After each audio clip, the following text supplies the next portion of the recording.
Doc Owen here with Action Figure Times. We're continuing our look at Marvel Legends Wave 2, and we're looking at one of Marvel's Madams. And the only reason we're looking at one of them is I still can't find Madam Hydra. And I think it's interesting that they call them Marvel's Madams. You know, I believe that their origin was they used to run a whorehouse together, and then there became a dispute over something, and so they, you know, one went one way, one went the other. No, I'm just kidding. I'm just kidding. That's not the kind of madams they are. Now, Madam Masque, I remember her as being squeeze of Tony Stark's. I guess, you know, once he had the suit, he wanted a woman that had a mask on and things like that. Personally, I wouldn't dig, you know, kissing something that, you know, was kind of like, you know, kissing an aircraft carrier with all the metal and stuff. But anyway, so we've got her in here. She comes with a gun, and then looks like an M4 with a grenade launcher. And we get the Armin Zola torso. Now, you know, I was teasing it about one of the other ones about that I didn't consider the other piece his head, but I've always considered this his head because, I mean, that's where his eyes are.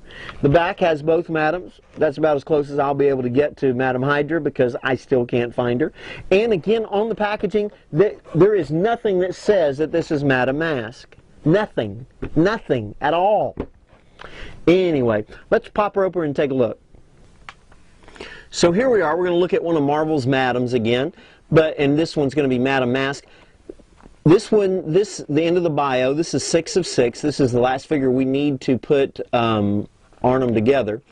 And this one's about Baron Strucker, which is kind of cool. One thing I haven't mentioned, but I think it is kind of neat, is right down here, you'll see these on each of the bios. That actually refers to the comic where you could actually read up on it, which I actually think is a fairly cool idea.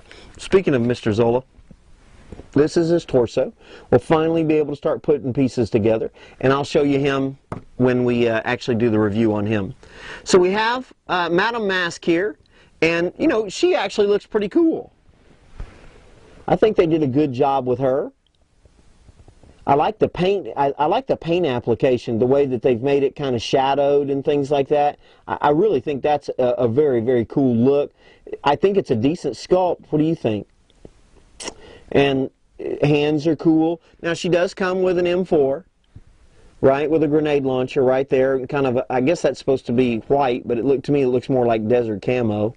And then, and it didn't stay in her hand very well, did it? Let's see if it goes over here. Okay, so she prefers to use her assault rifle with her left hand. And then she has, I always call these guns Steranko's, because Steranko drew them better than anybody else, but they're real cool, and I'll show them to you when we do the close-up. But I actually like this figure. Her belt moves around a little bit.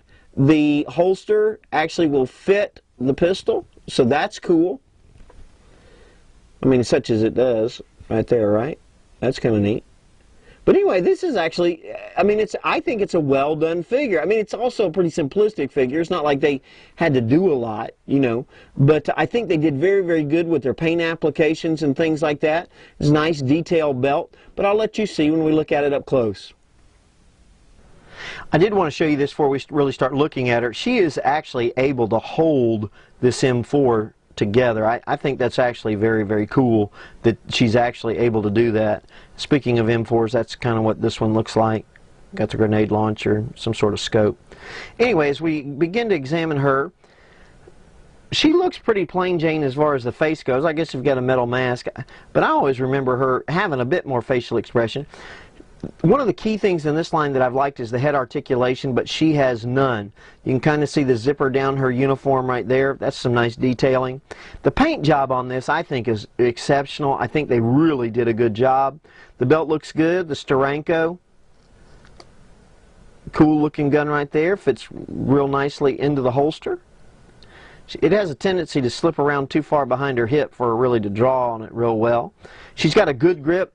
Her left hand grips the M4 well, the right hand grips the Steranko real well. She does have the cantaloupe hip right there. She does have double knees, no rocker ankles, and no double elbows, which I thought was kind of interesting. Kind of hard to do on these thin girls, though. She's kind of got, looks like a shoulder holster going on there or something like, as you see it right there.